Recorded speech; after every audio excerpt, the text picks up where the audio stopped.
بسم اللہ الرحمن الرحیم۔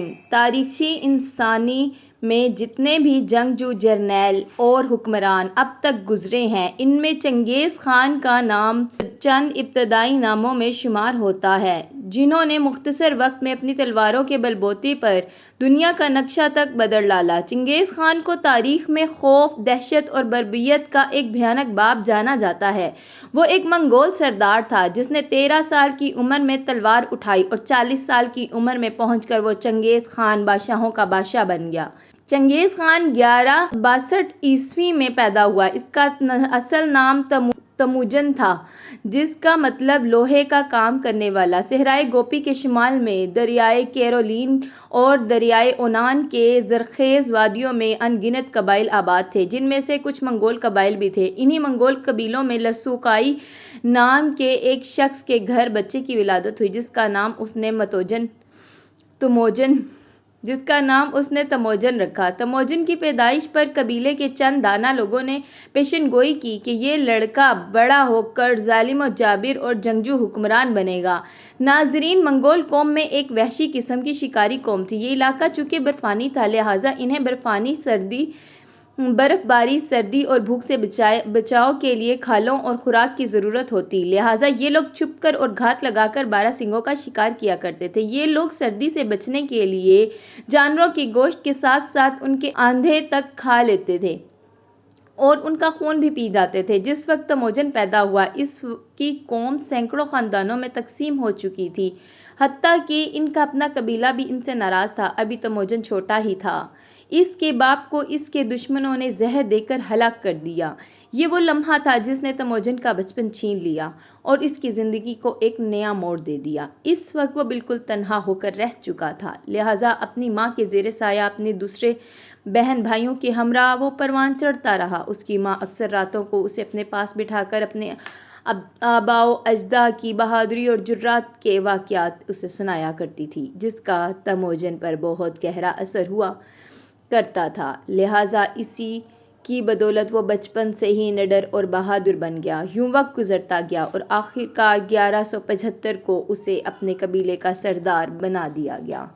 مگر اس کے اپنے ہی قبائل کے آپس میں جھگڑے شروع ہو گئے۔ اس نے تمام قبائل اور حلقوں کو اپنے زیر اثر کرنے کی بھرپور کوشش کی، کیونکہ اس وقت منگولیا پر کئی قبائل کی حکومت تھی، لہٰذا صورتحال کا جائزہ لینے کے بعد تموجن نے نہایت سمجھداری کا مظاہرہ کرتے ہوئے سب قبائلی سرداروں کو اکٹھا کیا اور مل کر دیگر علاقوں کو فتح کرنے کا منصوبہ پیش کیا، جسے قبائلی سرداروں نے خوب سراہا اور اس کی دانش مندی کے قائل ہو گئے اور اسے متفقہ طور پر اپنا سردار تسلیم کر لیا اور دریائے اونان کے قریب مجلس میں اسے چنگیز خان کا خطاب بھی دیا۔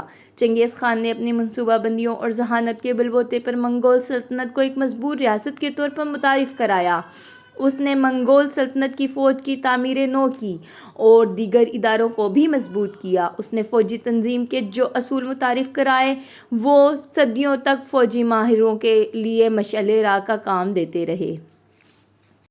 اس نے چین کو 2 مرتبہ فتح کیا اور 1214 اور 1218 میں 2 چینی ریاستوں ریا اور کن پر قبضہ کیا۔ ناظرین، چنگیز خان کی حکمت عملی اور جنگی منصوبہ بندی نے چینیوں کی کمر توڑ کر رکھ دی اور وہ بے بس ہو کر رہ گئے۔ اسی دوران چنگیز خان کی فوج بھی چین کی سرزمین سے کافی حد تک واقف ہو چکی تھی، لہٰذا اس نے آس پاس کے ان شہروں کو فتح کرنے کا ارادہ کیا جن کے گرد قلعے اور فصلیں بنی ہوئی تھیں۔ اس نے جنگی حربے کے طور پر اس ڈر اور خوف کو استعمال کیا جو اس علاقے میں پھیل چکا تھا۔ اس نے چینی لشکروں پر اپنی دہشت پھیلانے کے لیے اعلان کیا کہ جو منگولوں کے سپاہیوں سے جنگ کرے گا، اس میں سے کسی کو زندہ نہیں چھوڑا جائے گا، اور جو چنگیز خان کی اطاعت کرے گا اسے کچھ بھی نہیں کیا جائے گا۔ ناظرین، چنگیز خان کی زندگی کا ایک اہم واقعہ 1219 میں پیش آیا، جب اس کے چند سفیر جو مختلف ممالک میں بھیجے گئے تھے قتل ہو گئے۔ چنگیز خان نے اس واقعے کو عالمی سطح پر ابھارا اور اس دن وہ دنیا کو فتح کرنے کے ارادے سے نکل کھڑا ہوا۔ اسی سال اس نے شمالی چین اور افغانی سرحد کے کئی علاقے فتح کیے۔ اس کے علاوہ بخارا، سمرقند، شاہپور، ہرات، ترکستان، آذربائیجان، تبریز اور خراساں پر بھی حملہ کر کے انہیں فتح کر لیا۔ اس کی فوجوں نے جنوبی روس اور شمالی ہند تک یلغار کی وہ 6,500 کلومیٹر رقبے کا مالک بن گیا۔ اس کی سلطنت شمالی چین سے جارجیا تک پھیلی ہوئی تھی اور اس نے اتنی بڑی سلطنت کے حصول کے لیے 84 لاکھ لوگوں کو قتل کروا دیا۔ اس لحاظ سے اسے تاریخ کا سفاک ترین حکمران بھی سمجھا جاتا ہے۔ مگر یہاں سوال یہ پیدا ہوتا ہے کہ آخر یہ سب ممکن کیسے ہوا؟ چنگیز خان نے آخر آدھی دنیا کو کیسے فتح کیا؟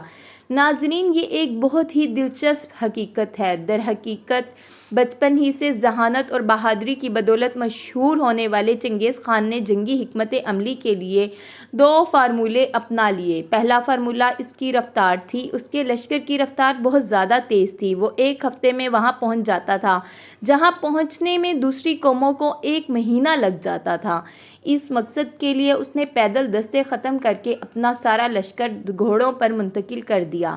اس کے ہر سپاہی کے پاس 3 گھوڑے موجود تھے۔ دوران سفر جب کسی سپاہی کا گھوڑا تھک جاتا تو وہ اس گھوڑے کو ذبح کر دیتا، اس کا خون دوسرے گھوڑوں کو پلا دیا جاتا اور گوشت کاٹ کر اپنے پاس رکھ لیتا اور یوں دوسرے گھوڑے پر سوار ہو جاتا۔ لہٰذا چنگیز خان کا لشکر بغیر رکے آگے بڑھتا جاتا۔ ناظرین، دوسرا فارمولہ اس کی یہ ٹیکنیک تھا کیونکہ منگولی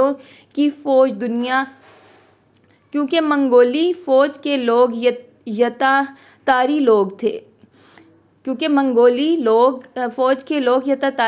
تاریخ کے وہ پہلے تھے جو گھوڑوں پر بیٹھ کر تیر چلا سکتے تھے۔ اس سے پہلے دنیا اس ٹیکنیک سے واقف نہیں تھی اور اس سے پہلے جسمانی قوت کو جنگوں میں رفتار اور ٹیکنیک سے زیادہ اہمیت دی جاتی تھی۔ چنگیز خان کا لشکر بہت ہی ظالم اور سفاک تھا۔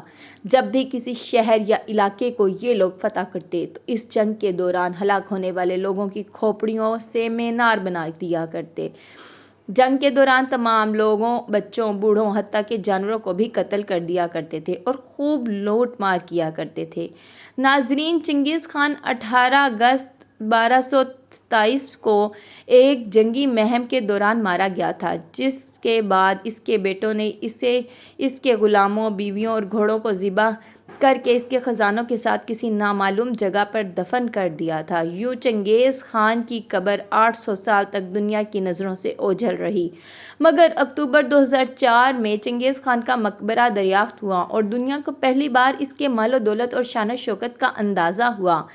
ناظرین، چنگیز خان کے بارے میں بھی یہ کہا جاتا ہے کہ وہ مسلمانوں پر بھیجا ہوا اللہ کا ایک عذاب تھا، جس کی حقیقت کچھ یوں ہے۔ چنگیز خان کے کچھ آدمی تجارت کی غرض سے خوارزم کی طرف نکلے۔ خوارزم کے بادشاہ علاء الدین خوارزم کے ایک گورنر نے انہیں لوٹ لیا اور جب یہ خبر چنگیز خان تک پہنچی تو اس نے اپنا ایک اور وفد علاء الدین خوارزم کی طرف بھیجا اور اس کے لوگوں کو انصاف دیا جائے۔ مگر علاء الدین خوارزمی نے جوابی طور پر اس وفد پر ہر ایک آدمی کو قتل کر دیا اور صرف ایک آدمی کو زندہ چھوڑا اور اس کی آدھی مونچھ کے بال بھی اتار دیے، آدھے سر کے بال کاٹ دیے۔ اسے چنگیز خان کی طرف بھیج دیا کہ یہ اس کا انصاف ہے۔ اس وقت چنگیز خان شکار کرنے مصروف تھا۔ جب اسے خبر ملی تو اس نے پہاڑی پر چڑھ کر پکارا، اے مسلمانوں کے خدا، اے مسلمانوں کے اللہ، تیرے بندوں نے مجھ پر ظلم کیا ہے اور مجھے تجھ سے اس کا بدلہ چاہیے۔ لہٰذا جب چنگیز خان نے ایران پر حملہ کیا، یعنی مسلمان ممالک پر حملوں کا آغاز کیا، تو جہاد کے لیے بہت سے آدمی بھی باہر نکلے۔